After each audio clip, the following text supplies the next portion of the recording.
Doctor Bruce McMaster, presidente de la ANDI, bienvenido a Palabras Más. Muchas gracias, Álvaro. Muy honrado de estar aquí.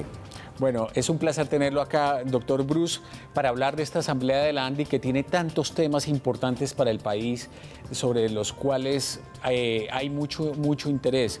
Una asamblea que tiene varias particularidades, entre otras, que es la primera que usted preside, es la 70 en la historia de la institución, pero esta debe tener algunas particularidades específicas en la dinámica, el trabajo, en los objetivos, en los temas. ¿Cuáles son esas características de esta asamblea? Sí, Álvaro, esta asamblea tiene varias especificidades muy claras, digamos. Por una parte, estamos en una coyuntura muy especial de la industria. Ustedes saben, los 2 años anteriores no han sido particularmente buenos. Hoy en día tenemos una industria que tiene cifras en negro, es decir, cifras positivas. Todavía no crecemos al nivel que crece el resto de la economía, pero la industria está creciendo. Sin embargo, lo que tenemos en este momento entonces es un gran cuestionamiento respecto de cómo debe Colombia afrontar, digamos, el reto que tiene de desarrollar la industria. Nosotros hemos venido planteando el debate, hemos venido planteando un llamado de atención muy fuerte sobre lo que está sucediendo, por ejemplo, con las exportaciones colombianas, lo que está sucediendo con el déficit comercial colombiano, y queremos debatirlo dentro de la asamblea. Queremos que amplia y libremente, digamos, podamos decir qué es lo que está pasando, reflexionemos y además tomemos algunas decisiones. Luego también vamos a hablar de algunos otros temas como innovación, agroindustria, que para nosotros es muy importante, la lucha contra el contrabando, que es uno de esos capítulos gigantes en los cuales Colombia, yo diría, todavía no ha sido capaz de colocarlo en su agenda. Bueno, y además un poco hablar del futuro del país y de una economía que vemos como creciente, como en buenas condiciones, con buen estado de salud, con algunos sectores como el industrial que todavía deberían desarrollarse, digamos, a niveles mejores y con mejor dinámica. Doctor McMaster, antes de entrar a hablar puntualmente sobre esos temas que usted mencionaba y que son tan importantes, queremos hablar un poco de lo que está pasando al interior de la ANDI. Tenemos claro que hay un proceso de direccionamiento estratégico para darle un nuevo papel al gremio frente al protagonismo que debe tener en el país. ¿En qué consiste ese direccionamiento? ¿Cómo va a operar el gremio de ahora en adelante?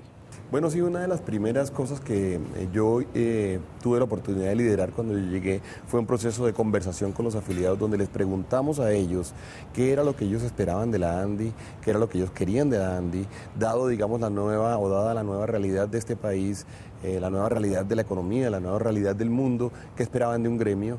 Los gremios yo creo que tienen un llamado muy especial de atención, digamos, de modernizarse o para modernizarse, para ajustarse mucho más a este nuevo mundo, entre otras cosas globalizado, con internet, con comunicación instantánea, con productos que van y que vienen, y los afiliados respondieron, los afiliados dijeron sí, queremos una ANDI que trabaje intensa y dedicadamente en el tema de la competitividad, queremos una ANDI que sea constructiva pero que sea crítica, queremos una ANDI que esté presente en las discusiones públicas del país, queremos estar acompañando, digamos, el desarrollo social y eventualmente el posconflicto en Colombia.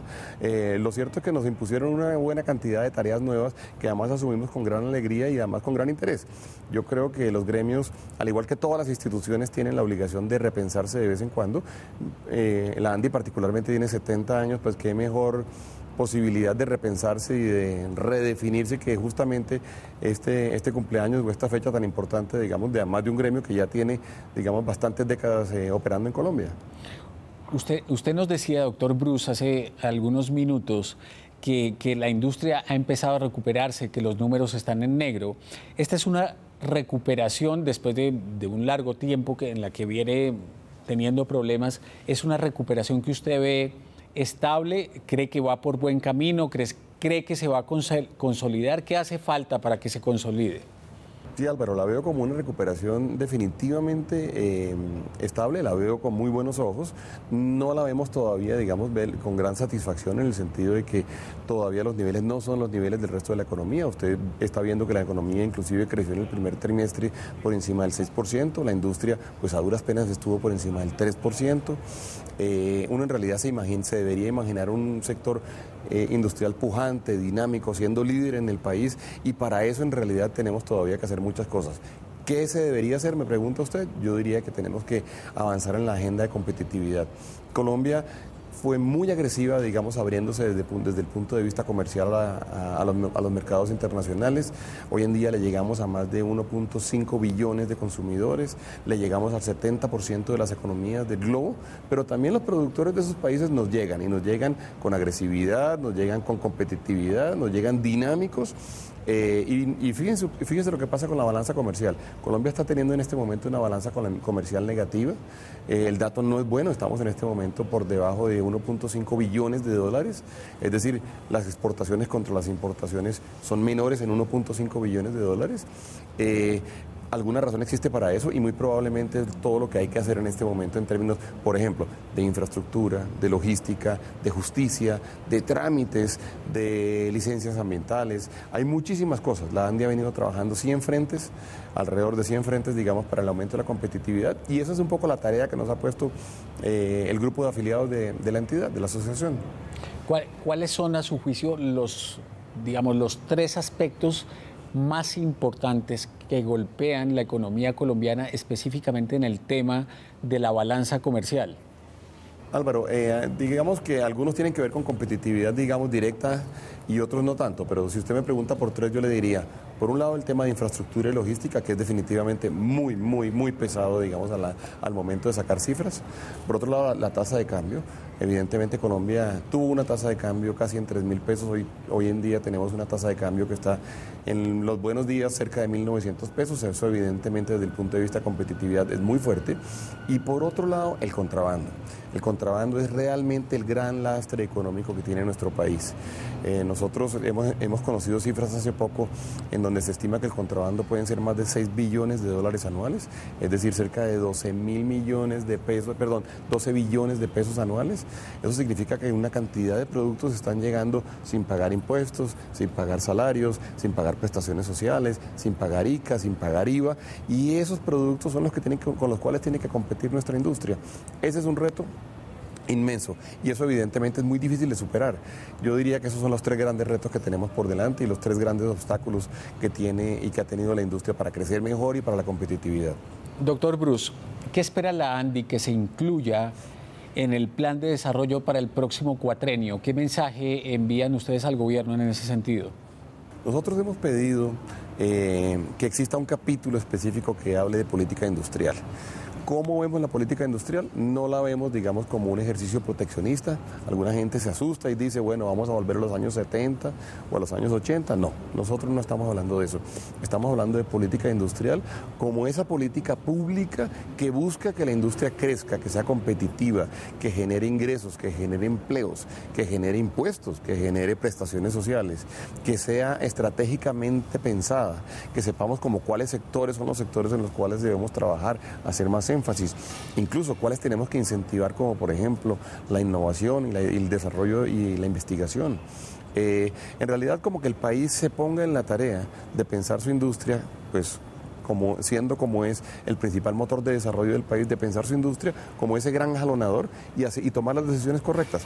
Colombia, evidentemente, ha pensado y ha trabajado en sectores como industria, como la construcción y la vivienda, como por supuesto los bancos y el sector financiero, la agricultura, como minas y energía, como transporte, como telecomunicaciones, y se olvidó de la industria. Nadie sabe cuándo se olvidó de la industria, probablemente fue a principio de este siglo cuando se eliminó el Ministerio de Desarrollo, pero hoy en día no hay nadie, digamos, realmente pensando en ese gran modelo que es el modelo de competitividad industrial. Buscamos y quisiéramos ver dentro del plan de desarrollo un capítulo que incluyera esa política industrial.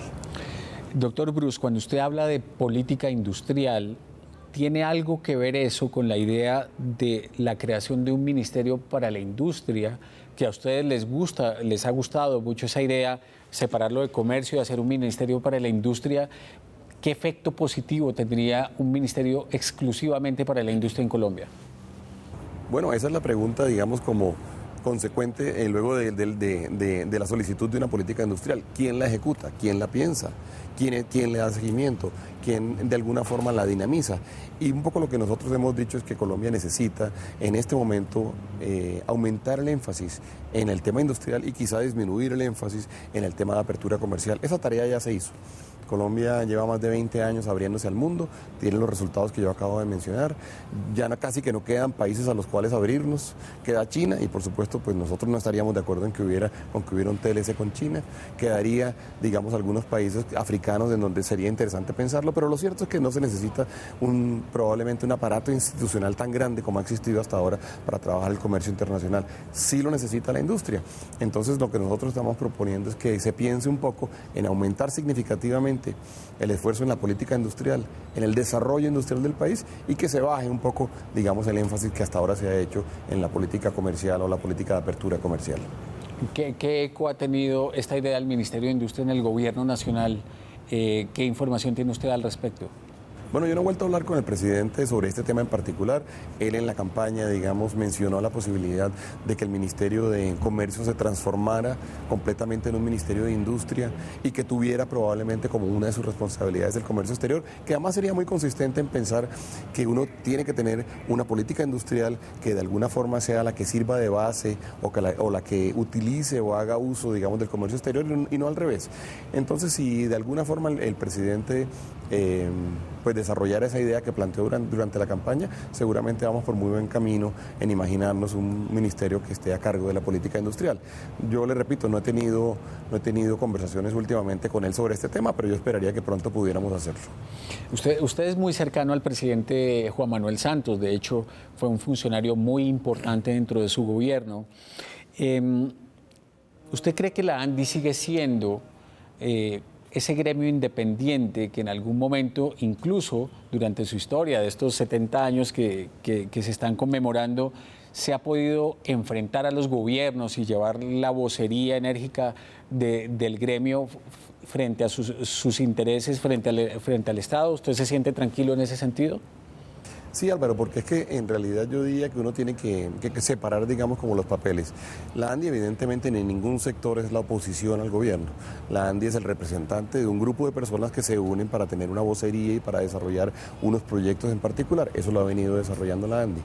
El gobierno puede en un momento dado hacer cosas o tomar decisiones o no tomarlas, decisiones con las cuales no estemos de acuerdo. Nosotros no tendremos, digamos, ningún problema en mencionarlo, no tenemos por qué pelear, no tenemos por qué estar, digamos, en contradicción permanente, tenemos que tener la capacidad de decirnos las cosas con tranquilidad, pero decirlas claramente. De hecho, ya lo hemos venido diciendo en algunos casos cuando ha sido necesario. Alguna gente incluso considera que la solicitud de un Ministerio de Industria pues va como en contra de lo que hasta ahora se ha hecho en el gobierno, en el caso del Ministerio de Comercio Exterior, y fíjese usted que hemos tenido la tranquilidad y la posibilidad y la libertad conceptual e intelectual de poder plantearlo. Yo creo que el papel de los gremios es un papel constructivo. Nosotros tenemos que trabajar con el gobierno en todo lo que sea necesario para que las cosas salgan bien para el país. No trabajamos, digamos, y nos metemos en el tema político, no nos metemos en el tema partidista, de manera que esa es una muy buena pregunta la suya, y yo le diría y le respondería que sí, cuando se requiere la independencia definitivamente la tenemos. Es bueno que además tengamos un diálogo abierto, aunque tengamos divergencia de opinión con el gobierno nacional, y ese diálogo lo tenemos. Doctor Bruce, usted mencionaba un tema muy importante al comienzo de esta conversación, y es el tema de la paz, del compromiso de los industriales y los empresarios con el tema de la paz. ¿Hasta dónde están dispuestos a aportar? ¿Hasta dónde están dispuestos a llegar en el acompañamiento a este proceso que están dando y que posiblemente finalice este año o a comienzos del otro? No sé. Pero los empresarios, los industriales de Colombia, ¿qué están dispuestos a aportar en ese asunto? Bueno, nosotros hemos dicho que nosotros hemos apoyado el proceso de paz. La ANDI, incluso desde antes de mi llegada, ya había sacado una serie de declaraciones donde decía que apoyaba el proceso de paz. Incluso usted recordará, el anterior presidente de la ANDI era incluso parte del grupo negociador, de manera que ahí hubo una decisión explícita de la asociación de apoyarlo. Creemos que además es lo mejor que le puede pasar al país. Si uno lograra efectivamente tener una Colombia en paz, digamos que pocas cosas podrían ser mejor que esas para la sociedad, para las próximas generaciones e incluso para los negocios, incluso para el escenario, digamos, donde se desempeñan nuestras industrias. Ahora bien, ¿qué tanto estamos dispuestos a aportar? Que es la otra parte de su pregunta. Pues yo creo que nosotros estamos dispuestos a aportar lo que nos corresponda. Tenemos que conocer la ecuación final, todos tenemos que saber qué es lo que va a pasar en términos de los acuerdos, todos tenemos que saber cuáles son los compromisos, tenemos que saber qué se espera de nosotros, también tenemos que saber qué están poniendo, qué pone el gobierno, qué ponen los grupos armados que se desmovilicen, qué pone el resto de la sociedad. Este es un ejercicio, yo utilizo las palabras incluso que utilizó en algún momento el profesor Mockus, diciendo que es un ejercicio de todos ponen, y nosotros estamos evidentemente dispuestos a poner, nosotros estamos evidentemente pues dispuestos a ser parte de la solución y del posconflicto. Tenemos que conocer las condiciones finales. Esa por supuesto es una, diría yo, una condición final de parte nuestra, saber para dónde vamos, qué se espera de nosotros, qué podemos esperar del país, qué se acuerda respecto de ciertos temas que son con especial o que generan especial sensibilidad hacia nosotros. Todo eso tenemos que verlo y eso deberá pasar pues tan pronto tengamos una firma, si es que se llega a dar. Hablar de posconflicto significa inmediatamente pensar qué va a pasar con los miles de desmovilizados que van a entrar a incorporarse a la vida civil. El tema del empleo es un tema fundamental, aunque todavía, como usted lo menciona, es, digamos, prematuro hablar de las condiciones específicas en las que se daría esta situación. ¿Qué se habla al interior de los industriales, de los empresarios, sobre cómo ofrecer empleo, cómo acoger e incorporar estas personas a la vida productiva del país? Somos totalmente conscientes, digamos, de esa responsabilidad o de ese papel que podemos jugar. Seguramente tanto el sector público como el sector privado, porque yo creo que también hay algunas posibilidades en el sector público, pues tendremos que ser los quienes ofrezcamos, digamos, las oportunidades de empleo. Hemos venido trabajando con la Agencia Colombiana de Reintegración, con el doctor Eder, en estudiar los programas. Como usted sabe, Colombia ya tiene más de 40.000 desmovilizados de diferentes grupos armados y el sector privado ha venido participando en ello.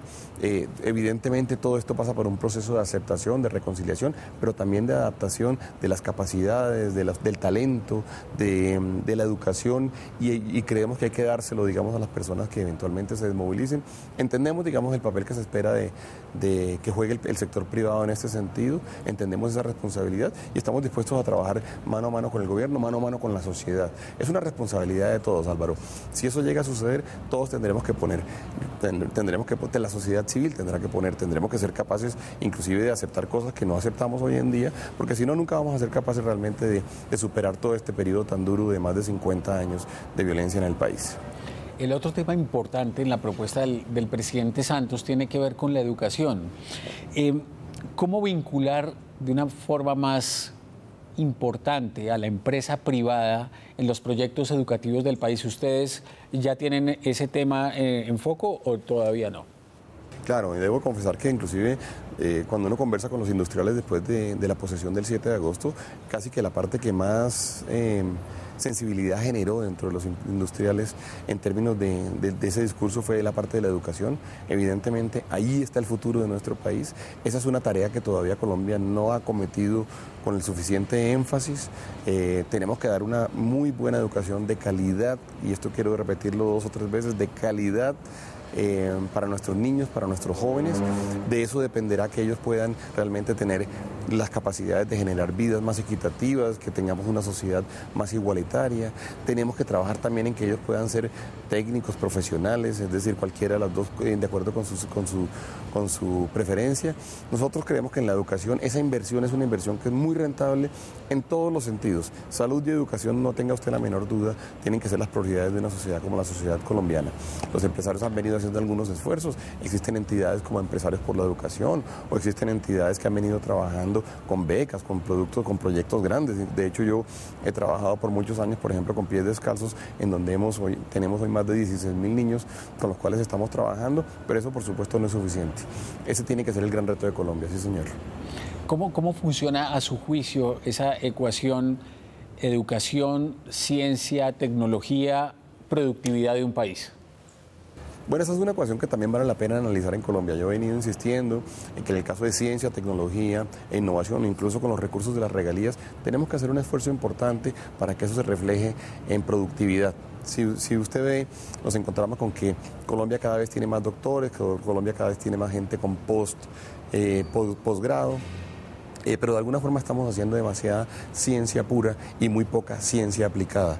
Nosotros hemos dicho, quizá hay que hacerle una reforma a las regalías y a la ley de regalías y al acto legislativo de las regalías para que nosotros podamos aplicar mucho más en que los pequeños talleres, los productores, los campesinos, los pescadores de este país tengan oportunidades mejores en términos de ciencia y tecnología aplicada. Ese es un ejercicio que hay que hacer, es un ejercicio que está por hacerse.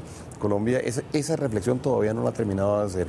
Yo he venido hablando y se lo mencioné al presidente de la República, se lo mencioné también a la anterior directora de Colciencias, tengo que hablar con la doctora Yija, que está en Colciencias hoy en día, lo hemos mencionado en los OCATs. Esa es una tarea que Colombia no ha hecho, con los rectores de las universidades se ha hablado, esa tarea Colombia no la ha hecho y usted tiene toda la razón, tenemos que ver cómo hacemos para que eso se transforme en mejores ingresos para el país, en mejores oportunidades para las personas, en reducción de la inequidad. ¿Cómo está la comunicación entre los gremios nacionales? Porque uno ve, ahora usted hablaba de la necesidad de repensar el tema de la apertura, poner, digamos, una pausa en el asunto de los TLCs, aprovechar lo que hay, mirar unos mercados alternativos, pero, digamos, al mismo tiempo hay otros gremios que opinan diferente. Por ejemplo, hay unos que opinan que la Alianza del Pacífico es buena y otros que opinan que es nociva. Hay unos que dicen que el TLC con Corea es bueno, otros que no es bueno. Esa comunicación, esa articulación que es tan importante para generar una política coherente, ¿cómo se está dando a su juicio? Sí, bueno, eso se ha venido dando y efectivamente nosotros venimos trabajando en el Consejo Nacional Gremial, hemos venido trabajando inclusive en generarle nuevas reglas, esa es una entidad que vale la pena, sobre todo en términos de poder conversarnos entre nosotros, de poder ponernos de acuerdo sobre ciertas bases particulares. Es normal que a algunos sectores les parezca que es mejor un TLC o el otro, o las condiciones de un TLC fueron más favorables para la agricultura que para la industria, o al revés, eso siempre va a pasar y eso siempre puede suceder. Lo importante es que estemos conversando, que respetemos las opiniones y los intereses de los otros. Nosotros creemos que, por ejemplo, la Alianza del Pacífico es muy conveniente para el país, creemos que hay que trabajar en grandes detalles de la Alianza del Pacífico, creemos que tenemos que tener un acuerdo muy especial alrededor de cuáles países pueden y no pueden, o no pueden entrar a la Alianza del Pacífico, qué condiciones hay que ponerle, pero creemos que ese es un ejercicio valioso. De manera que esa conversación es una conversación que se tiene que dar. Yo sí aspiro, digamos, a tener permanentemente una conversación muy amplia con mis colegas en el Consejo Nacional Gremial, que además es una entidad que por lo demás pues es donde podemos, digamos, como sector público, como sector privado, perdón, conversar entre todos y definir qué poder, digamos, plantearle al sector público. Doctor Bruce, muchas gracias por haber aceptado esta invitación. Muy interesante lo que hemos conversado. Tenemos una idea clara en este momento de lo que gira alrededor de esta asamblea de la ANDI. Le deseamos la mejor de las suertes y esperamos tenerlo pronto aquí de regreso en Palabras Más. No, por el contrario, Álvaro, muchas gracias a usted y a la deferencia suya y al interés en la asamblea de la ANDI.